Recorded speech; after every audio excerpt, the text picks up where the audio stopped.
Welcome to a new episode of Business Meets Life. Hello from beautiful Sydney, Australia. And on the other side of the world, in the USA, we have amazing Jonathan Wright with us, an amazing entrepreneur who has several companies, so much expertise. Now, Jonathan, first of all, I'd love to know your career spans military operations, film production, real estate, entrepreneurship, and AI. You've mastered it all. But before all of that, who was the young Jonathan Wright? What was your childhood, your upbringing like, and what parts of that still shape how you lead and think today? Wow. Well, first of all, thanks for having me here. That's a pretty big question that covers quite a few years, but I'll try and sum it up for you. I was always a very intellectual kid. I was the typical nerd in high school. And back in the 80s, that was never the most popular choice to be. Schoolwork was coming to me fairly easily, but trying to integrate in social circles, trying to make friends was always a challenge. So for me, it was all about trying to find ways to push myself, trying to find ways to um, do things that would make me uncomfortable. So, joining sporting groups, not so much solo sports because I played a lot of tennis, for example, but, I would join baseball teams, hockey teams, soccer teams, things of that nature, just to be able to force myself in situations where I would be interacting with other kids and and sort of put myself in these uncomfortable situations because I found as I did that more and more, it became easier and easier. It was never natural to me, but for me, it was a necessary step to try and integrate myself in social circles in school. So I did a lot of Mhm. that when I was a kid. Started my own business when I was 7 years old. Um, Wow. yeah, I was pretty young. I wasn't satisfied with the allowance I was getting. And I spent a lot of time doing mountain biking and things of that nature. And when a golf course opened up in my neighborhood, I started taking bike rides around the golf course, and I would find lost golf balls on the side of the road or in the ditch or whatever else, and I would just start collecting them. I didn't have a purpose at the beginning, but it got Hmm. to the point where I had quite the supply of golf balls. So what I decided to do is to see if I could sell them because I knew they were selling used golf balls at the golf club, and I had been there and I knew how much they were selling for. So I was going to undercut them and sell the golf balls on the side of the road right in front of the golf course. So I went to all of my family and Hmm. I asked them to give me their used empty egg cartons because egg cartons hold a dozen eggs, which conveniently can also hold 12 golf balls. And I would sell them by the dozen. And I set my price at $7 a dozen, which is a very inconvenient number, but it's done on purpose because most people who bought the golf balls would be attracted by the low number, but wouldn't bother to come up with change. So they would just give me $10 and, tell me to keep the Mm. change. Um, this went on for quite a long time. The golf club eventually tried to chase me away. They called the police to try and kick me off the road. The police did show up. They looked at me for all of 5 minutes, and when they saw I wasn't dealing drugs and selling golf balls, they basically gave me a high five and told me to keep it up, and they left. So that was sort of my business when I was a kid until I opened my savings account and lost my allowance. And my father realized I made $1,400 in one summer, and he said, "Okay, obviously we're overpaying you." And this is back in the 80s, so that was good money back then. But I always hustled. When I set myself to a goal, I just keep pushing for it. And that was always my mindset, whether it was education, socializing, starting my own little business, whatever it was, that was sort of my attitude. That is impressive. And I even loved how in the beginning you said you even pushed yourself out of that comfort zone. Was there a specific role model, like your dad who was an entrepreneur or someone else in the family that had told you, like, or preached regularly, Jonathan, you got to push yourself into the cold water, or an example for entrepreneurship? Or you literally like saw it on a movie and just copied? Well, my father was an entrepreneur, but I didn't know much about his business until much later. He was an owner operator, so he owned his own trucking company. Hmm. Um, for me, he just had a job. I didn't really see it as a business. For me, it was just finding a way to make money, and I just sort of naturally fell into it. I didn't treat it like a business. I saw something, I sold it, and that was it. Hmm. In terms of role models, I mean, I had quite a few growing up. Obviously, my parents being among them. Both of them are very hardworking. My grandmother, who lived with us, was a huge role model for me. It didn't matter what hardship I ever went through, it paled in comparison to what she went through. Living through the Great Depression, living through two world wars, living through all these, significant events, raising six children on her own, uh, at a time when it was very difficult to do that, when there were no support structures for women on their own raising kids. Working 21 hours a day and just learning that, you can always push yourself that much harder. And I was raised in a family of, like uncles and cousins that were all in the trade. So they were all working hard hours, working uh, very difficult, challenging jobs in very difficult circumstances in a lot of ways. But they always pushed at it. So it was the work ethic of the family that sort of translated to me. I just applied the sort of the intellect from the educational side to that and combined them to make something work that was a bit unique for me. And I Mm. just kind of grew from there. Wow, amazing. And again, this shows, even to all of our listeners around the world, that it doesn't matter where you come from.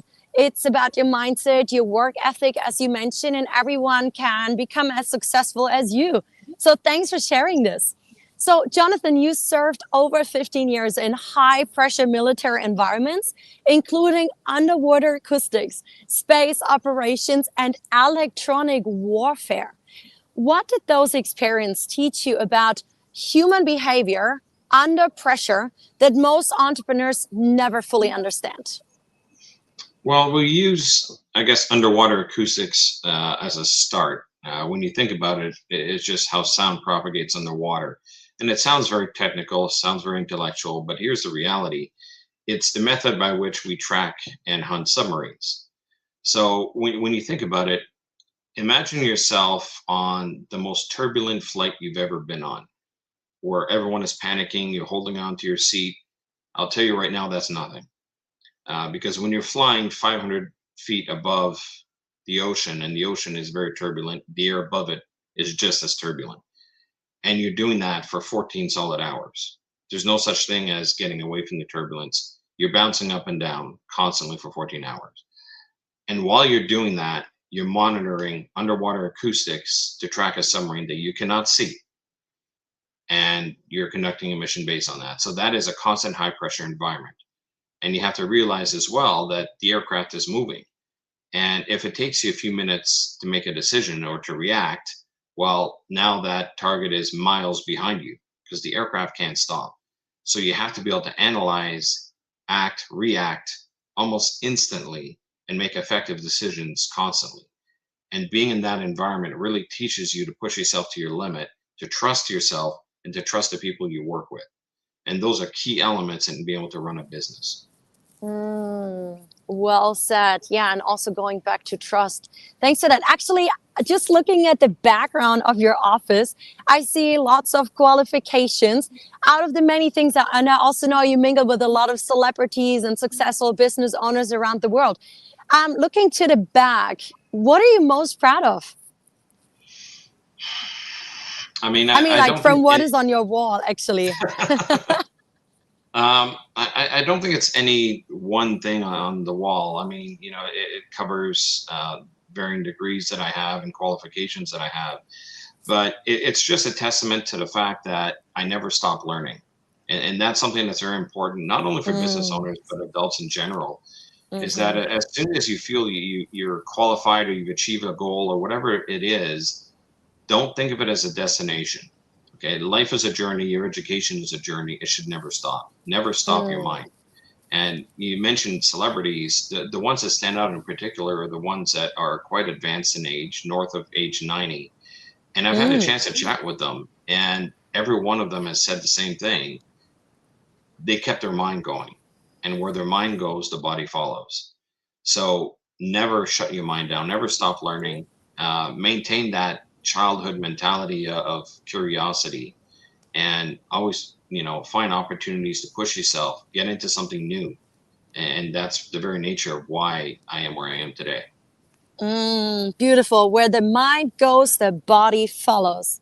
I love it. So, you have also reinvented yourself several times, right?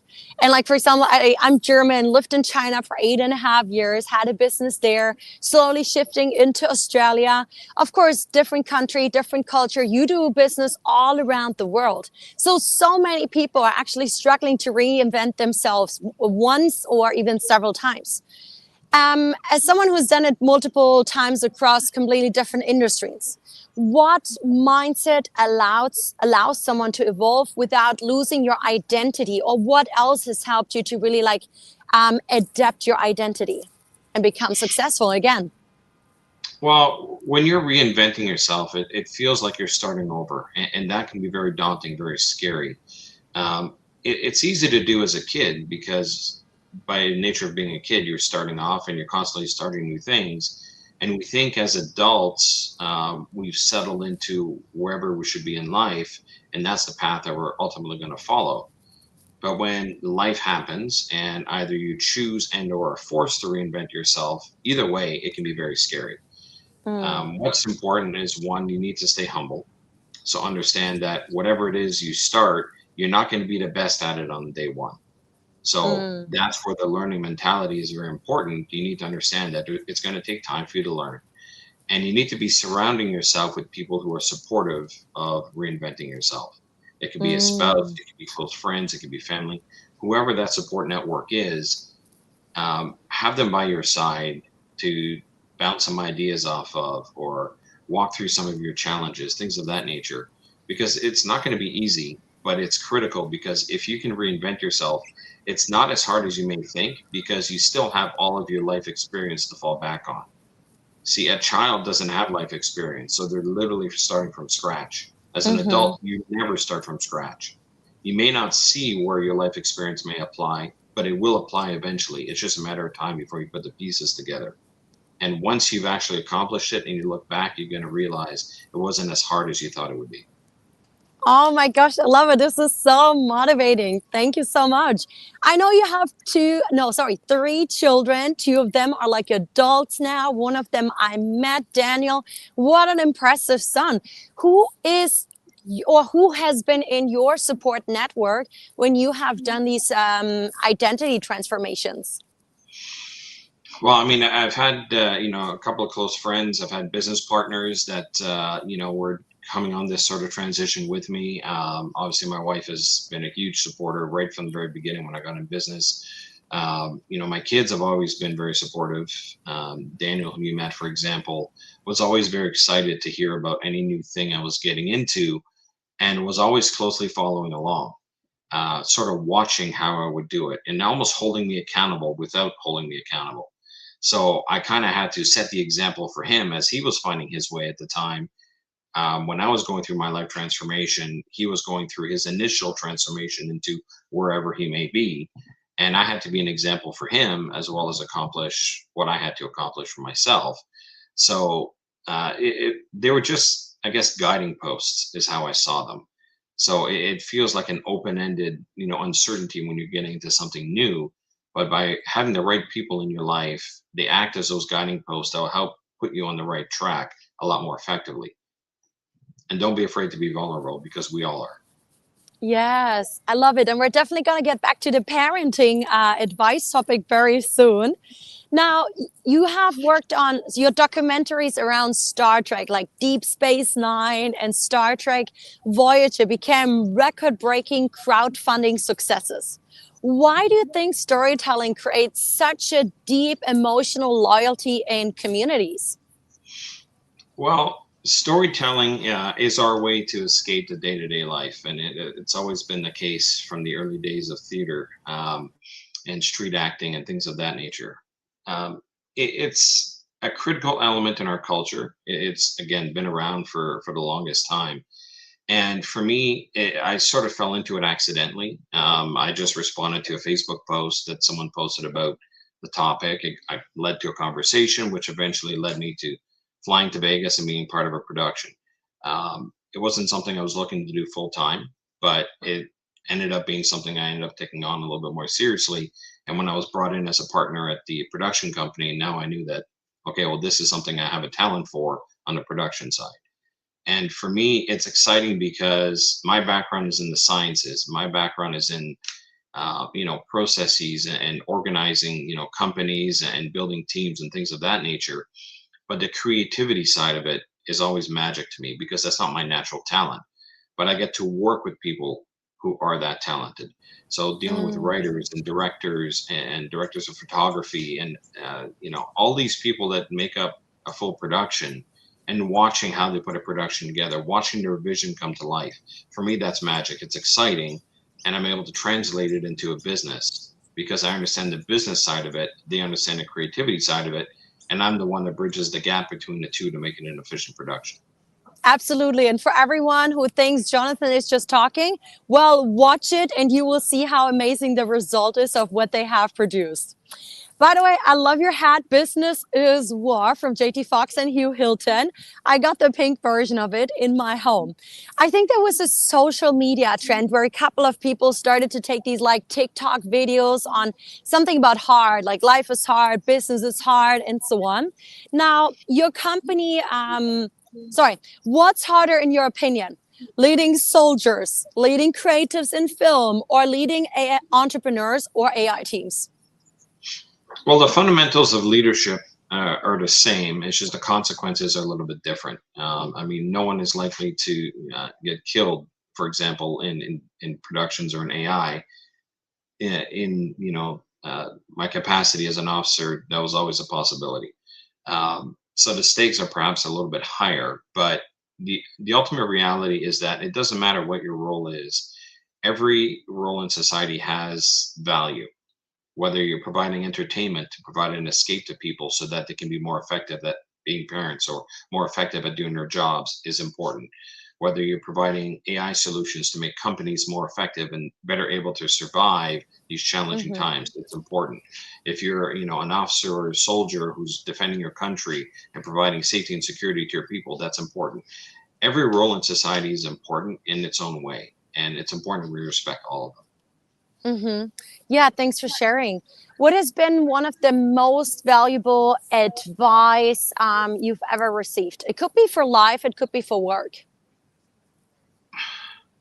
I would say that it was a colleague of mine, an early professor, who basically told me that nothing in life is certain, Mm-hmm. and the universe is constantly changing. It's the nature of the universe. So if you don't accept change, you're going to have a hard time getting through life. So you need to Mm. basically move forward, understanding that nothing will ever stay the same. Whether Yeah. you're a parent, whether you're an adult trying to navigate a career, things are always changing. You always have to be ready for that. I love it. Things are always changing. The universe is always changing. Nothing in life is certain. Hope our audience is taking notes in here as well because Jonathan is dropping a lot of really good advice that you guys actually don't even have to pay for. If you love the podcast so far, Business Meets Life, please subscribe here. But we are not done yet. Before we talk about your amazing AI company, I'd love to dig a little bit deeper into your family, your parenting, and so on. Um, so one thing people notice immediately is your son Daniel accompanying you at conferences, at events. I've known you, I think the first time I may have seen you, I don't know if it was 5 years or maybe 7, 8 years ago at JT's conferences in the US. And I've interacted with your son several times and I was always so wowed. I was like, wow, once I'm a mom, I hope I can do such a great job with my children as what you've done with Daniel. And I know Daniel's the oldest, 23, and you have two more at age 21 and 13. Um, Tell me a little bit more. Like Daniel, for example, seems incredibly grounded, respectful, mature, super smart, and in his entrepreneurial thinking. What values are most important to you as a father when you are raising your children? Wow, that's a very big question. The values really are just the family values that I was growing up with, in terms of raising them with integrity, honesty, with respect, and the respect goes both ways. It's not just expecting respect from your child, but it's also Mm-hmm. respecting your child, and that really comes right down to the parenting strategy. So how you parent, a newborn is very different than parenting a 2-year old, a 5-year old, a 10-year old, a 15-year old, and even as a 23-year old, I'm still a parent. Even though, Mm, he's not living at home and I'm not as, involved in sort of the day-to-day life that he's in, being a parent never stops, it never ends. And he mm, still reaches out to me for advice. And there are times when I reach out to him for advice because it's a two-way street.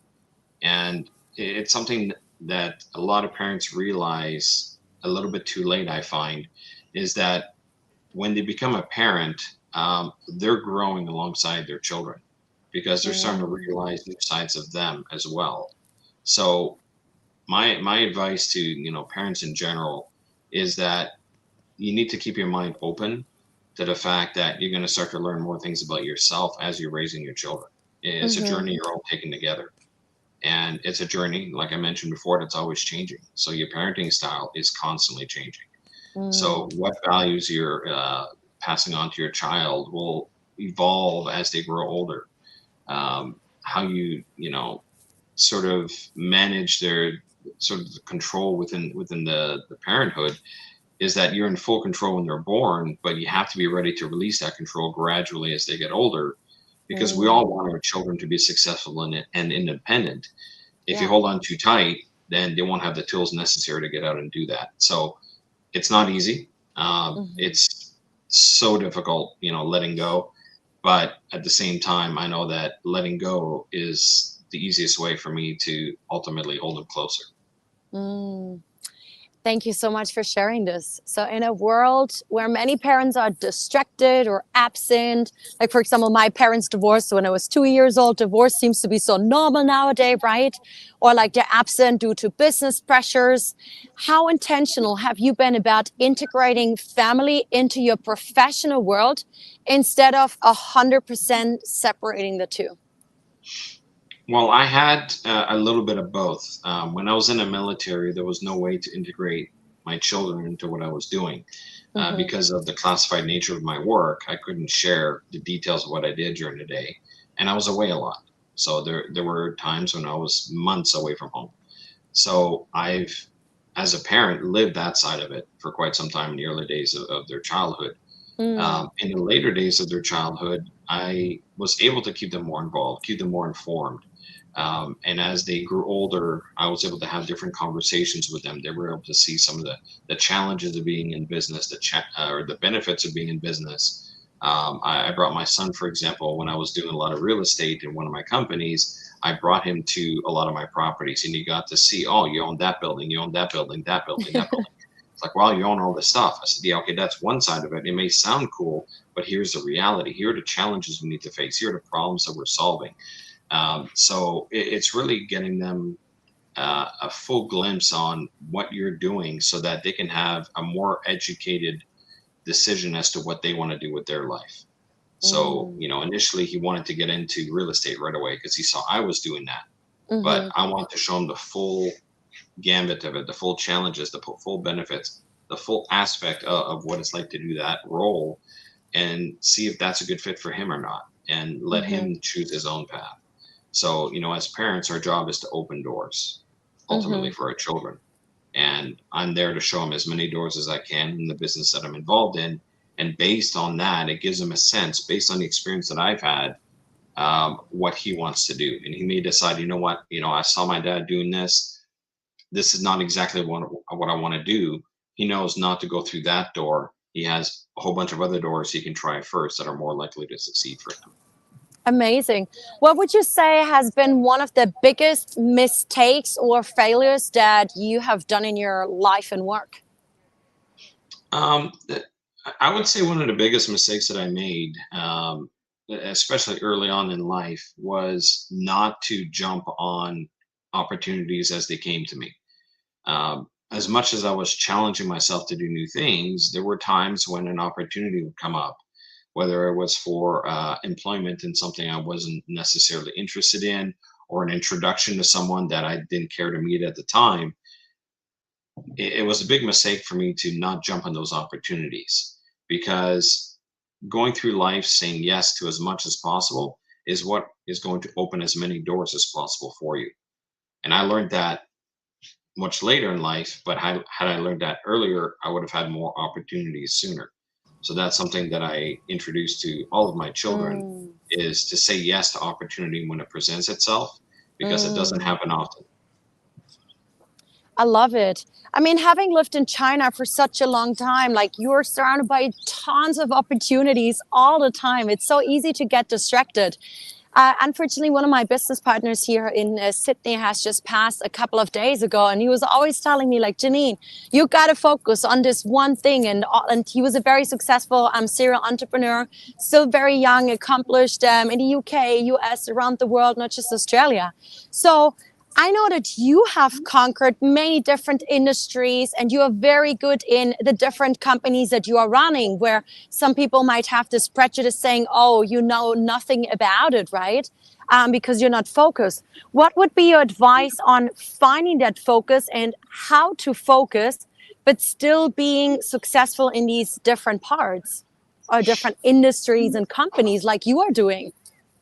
Well, I learned a lot of that while throughout university, navigating, taking, like, for example, 2 degrees at the same time, where I had to split my focus from 1 hour to the next. But I learned most of that skill set from my children, because, Oh, uh, well, as a parent, and this is another thing that a lot of parents seem to miss, is that just being there with your children is not enough, because they don't crave time, they crave attention. So that's the important distinction. And you think of it as, for example, a young child who's maybe, drawing something or playing with something, and they want to show you what they're doing or what they're drawing. If you stop what you're doing and you give them their attention, they notice that, and that makes a huge impact on them. And your ability to immediately shift your attention to your kids and then back to, whether it's, preparing a meal, doing laundry, doing housework, or even doing actual work, responding to emails, things of that nature, is an important skill set to build. And truly being an effective parent will actually naturally build that skill set for you. When it applies to business, it's very much the same thing. So it's highly unlikely that all of my companies will need my attention at the exact same time. So they all need my attention at different times. And if you're creating a company, you want to create systems in place where you're not always needed all the time. And that comes down to trusting your people, delegating effectively, and creating those mm, systems so that the company can almost run without you. So that you just yes. need to jump in for major decisions, course corrections, and things of that nature. And then educating and training your people so that they can be effective in their work, so that your company can be successful. Because at the end of the day, it's your team members that are going to make your company a success more so than you. Well said, because if it just focused on you, then you don't really have a company, right? Especially if something happens Correct. to you. Welcome to our global viewers who are here with us right now. Thanks for joining. If you have any questions for Jonathan, feel free to drop a message in the comments and I'll read it out loud to him. Okay, Jonathan, I have a couple more questions for you. I really enjoyed this conversation and that you're sharing. And you just mentioned systems. And I mean, even this, what you just said, that your kids have taught you in terms of time versus attention. Even as a leader, your employees, sometimes it's so much more valuable to give that time, that appreciation, this attention to your employees instead of just like a salary raise might be a Mhm. huge game changer for them as well, right? So we can implement this in our companies too. Let's talk about your company, Calibretics AI Solutions. I hope I said it correctly this time. You And did. it focuses on AI implementation that actually works operationally. You also just mentioned like systems, right?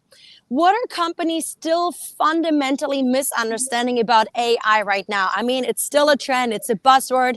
Everyone's kind of like doing AI, no one's really doing it. What's your take? Well, the reality is, if you look at it on a global scale, we're looking at, maybe not even 5% of companies are effectively integrating AI into their company right now to improve their efficiencies and operations. So the vast majority of the companies out there are either just toying with it or haven't explored it yet. And it's acceptable now, it's going to be a problem later. And AI is just an evolution, like we've seen so many times before. When the PC computer first came out, and I remember when I was a kid, I would go to my mom's office, because she was the chief accountant for her company, and I would just play on the typewriters that they just push off to the side, typing up random stuff, just playing. And I would ask them why they had so many typewriters when there was only like two staff. And they said, well, we used to have 10 staff that would, type up letterheads and things of that nature. But now that we have a computer with a word processor, we don't need that. We only need two people. And of course, I didn't see the concept at the time, but that was one of the major revolutions, technology wise, that allowed companies to do more with less. And this is really no different. So, this is just a matter of how companies are going to be streamlining their operations. And the Mm-hmm. unfortunate reality is that there is going to be some job loss as a result of AI. But if you implement it correctly, it doesn't have to be that way. And it's all about how to use AI to augment your employees as opposed to replace your employees. Because if they're working for you, chances are they're good people. And it's really hard finding good people nowadays. So the goal of a company shouldn't be to replace their people with AI. What it really should be is to augment their people so that you can open up their time to help grow the company. And that's how you increase the bottom line. It's not about eliminating salaries. It's about improving productivity. It's about introducing new product lines, Yeah. improving efficiencies, things of that nature. And Yeah. by augmenting your employees with AI, it can be transformative in a business. I've heard you say many AI consultants are simply reselling tools without really understanding business operations. What separates a real AI transformation from just like AI theater? Well, it really comes down to the knowledge of the person who's providing you that advice. So if someone is, just has a tech background, for example, and understands the functionality of the tools, that's great, but they're not necessarily going to be giving you the best tools for your business. So you're going to want to be getting advice from someone who operates a business, owns businesses, understands systems, understands how to improve profitability, understanding how to build workplace culture and how to integrate AI into workplace culture. This goes far beyond the technicalities of a specific AI tool. So I'm not loyal to any specific tool. My job is to provide the best combination of tools for the company so that they can achieve whatever goals that they want to achieve. So really it comes down to hiring someone that has the necessary business knowledge and Mm-hmm. experience, as well as the knowledge to be able to implement AI and the teams to be able to pull it off. So you What need are to be the very careful. yeah? What are the most recurring requests that your future or your current clients are actually reaching out to you guys and where you can help them with? Well, a lot of our clients are still quite a bit behind in when it comes to technology. Um, so, for example, I'll have a lot of them reach out to me trying to navigate social media because nowadays social media is really everyone's business card. And a lot of companies are not very active on social media. So, when it comes time to putting ads or getting noticed, um, a lot of them are still going through regular channels, but if no one knows who you are, no one's going to buy from you. So you need to get noticed. So a lot of companies are being very effective at getting noticed, not because they necessarily have a superior product, but because they're very active on social media. The problem is business owners don't have time to be able to stay on social media effectively enough and often enough to be able to generate any meaningful result. That is where AI solutions come into play because now we can Mm-hmm. have automation and AI systems implemented within the company to manage the social media for you. So it just happens in the background. The Yeah. only thing you need to be ready for is when the clients start coming in, it's up to you to start to deliver to all those clients. And Yeah. that's normally the shock that they experience. I feel like for many years, I've always noticed you in many ways. I know you also have interviewed people like Kevin Costner, you mingle with Vince Vaughn, Kiefer Sutherland, Wayne Gretzky, and all these like high profile, successful people. Where do you get, how do you get noticed? And also like, how do you build up these relationships? Well, again, it comes down to saying yes to opportunity. So, Mm-hmm. when I had an opportunity to, interview Vince Vaughn or Kiefer Sutherland or Wayne Gretzky and so on and so forth, um, I said yes right out the gate. I don't know how it's going to benefit me yet, but it doesn't hurt to have that in the bank, essentially. And there's always an opportunity for you to be able to use that to get noticed. And ultimately in business, it's who gets noticed first who has a significant advantage. So it's not Mm-hmm. necessarily who provides the best product. And Yeah. nowadays, there's so much competition. There's a lot of bigger companies that are dominating the advertisement space. Everyone knows their name. And if you're trying to make a name for yourself in any market, you're struggling just to capture the smallest amount of market share to keep your business viable. But by having celebrity branding, it gets you noticed because now the question Mm-hmm. is, who are they? Who is he? Who is she?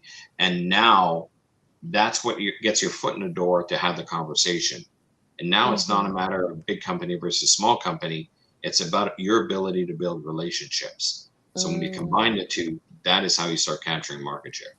Yeah. So we're coming to the last questions now. If you had to start all over from zero, um, with whatever resources you had, let's say you failed, right? How would you focus your first, how would you spend your first 30 days? Well, my first 30 days would be closely analyzing what the current big trends are, where the biggest opportunities are. Because Mm-hmm. if I did, in fact, lose everything, I need to hit it big right out the gate. I don't want to struggle trying to find some new little niche that no one's ever heard of and hope it sticks. I can't afford that, right? Because I've lost everything. So right now, the reality is getting involved in the AI space and automation space is important because, as I mentioned, 95% of companies out there haven't effectively implemented AI in their companies yet. Yeah. This is where the opportunity is. So it's a matter of taking a look at the skill set that you have. If you have the technical expertise, great, you have an ability to start implementing. If you have the business background, you can start a business and start landing clients and building those teams. Or if you just happen to know a lot of people, you can be a connector. You can reach out to companies and say, look, I know a lot of people, I can generate leads for you. And then you can start building revenue that way. There's so many Mm-hmm. different ways that you can generate revenue, but you want to go where all the demand is, where all the excitement is, because that's where all the eyes are, that's where all the movement's happening. And all you need to do is jump on that wave and ride it. Love it. What do you do to stay happy and take care of your well-being? Well, ultimately, that comes down to finding balance. So, for example, I just came back from New York on a business trip at a conference.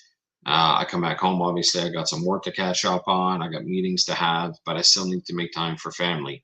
And it's about making sure you always stay on top of your priorities. So, you're never going to be able to make everyone happy all the time. That's just life. But you're going to do everything you can by basically taking a step back, and that includes yourself. So if you need that hour of peace where you just want to relax and watch a movie or however it is you disconnect, then it's important that you do it because if you don't do that brain reset, then you're going to run into the problem of either a burnout if you're susceptible to that, or you're going to start to lose sight of why it is you do everything you do. You always need to go back and make sure that you're still in line with whatever that why is. Are you trying to build wealth? Are you trying to build legacy? Are you trying to be, providing support for your family? Whatever that why Mm-hmm. is, make sure that you're staying in line with that without losing who you are. Mm. I'm not sure if you feel comfortable to share what your why is that keeps you going, especially in challenging times. Well, for me, I mean, I'm already in the position where, my family is secure and, we're covered from that respect. But for me, it's always about getting involved in something new. I'm passionately curious about new things, and getting involved in an industry that I haven't traditionally been involved with is exciting. So, putting together the right teams, watching the success build on itself, watching team members grow, watching them take on, positions that they never thought they would get. Um, it's just exciting, because you're on that growth journey with other people, and whether it's in film, whether it's AI, whether it's real estate, regardless of any other business that I'm in, for me, it's watching the workplace culture grow, watching Mm-hmm. everyone else succeed. Because to me, there's so much toxic work environments out there. Hear about so many people are frustrated with the work that they're doing. For them, it's a job, it's a means to an end. And it's unfortunate that life is like that. And I make it my mission really to make sure that the team members working with me do not feel like that. They're excited about going to work because they're not only excited about their own transformation, but about the transformation we're making for others. And that's really the exciting thing. I love it how you're also paying back to others, empowering them, opening doors for them, supporting them. Who should reach out to you and also tell us about this new exciting fundraising for an upcoming movie that you're working on? Well, yeah, this new project is quite exciting. Myself and my business partners decided to pivot from traditional documentaries and do essentially a fiction project, but we're doing it in a way that's totally transformative. So I love trying new things in a new way. In this case, we're using a combination of technologies that has never been used before in this way. And it was a risk, which is why we had to try it to make sure we can actually pull it off. So we shot our proof of concept, and the results were astoundingly good. We have big name backers, which I can't name publicly right now, that are supporting us. And there's already a couple of production companies that potentially are looking to take on this project. But this allows us to film very expensive action sequences for a fraction of the cost using the most advanced technologies available. And it also mitigates a lot of production risk, a lot of liability risk. It basically eliminates all of that in one shot, and it's absolutely transformative. It's hard for me to go into detail here without Sure. disclosing things that I can't, but it's a very exciting project that we're involved in. There's already a lot of people interested, but there's still room for anyone else who wants to be a part of it. And what we do that sort of is a little bit different than most people doing film is anyone who invests with us is on for the whole journey. It's not just a return on your investment. You get to be a part of the entire production process. So you can be behind camera. We can have you direct a scene. You can actually sit down with the actors and practice lines. You can pretty much fill in any role you'd like to fill. And you'll get to actually experience the reality of production. And it's not, the exciting, glamorous, go out to parties like everyone thinks it is. It's a lot of hard work. And you're going to see the Mhm. truly hard work that goes into it throughout the production. That sounds super exciting. I would be keen. Good. So, guys, it was so difficult to get Jonathan actually on this podcast, especially because originally I just wanted to do 30 days of live and it was live every single day. I'm so happy that at the end he still said yes. He was like on movie sets for a long time, had to check in with him a couple of times. Finally, you said yes, although you're super busy and you have so many priorities. What made you to say yes and still join us here on Business Meets Live? Well, I mean, it all comes down to adding value. I'm always happy to share my experience and uh, give any advice or thoughts that I generate from everything that I've done, in hopes that maybe it can help someone. Maybe it can make someone realize that, hey, that can be me, or I can make some aspect of that part of my life. Whether it helps someone parent their children, or it helps someone start a business or build a career or pivot in their life, which is something that a lot of people have had to do and will continue to have to do. And it's not all an impossible, task that very few people achieve. Any one of us can achieve it. You just need to Mhm. surround yourself with the right people, and it'll get you there. Beautiful closing words. I hope everyone here has taken some notes. And as you guys know, I'm a big fan of what's this one action you're going to start taking within the next 24 hours after listening to Jonathan's advice and his stories as well. Please follow Jonathan on his social media. We're going to have it listed in the description later on as well. Please subscribe on YouTube and Spotify to Business Meets Live. Janine Jakob. Sharing is caring. Send it to your friends, colleagues. Jonathan, thank you so much. I know it must be like, 9:15 p.m. on a Friday night. A lot of people would have better things to do than joining us here, but you didn't make an excuse. You showed up. I really appreciate you. All the best to you. Happy weekend and take care, guys. Thank you.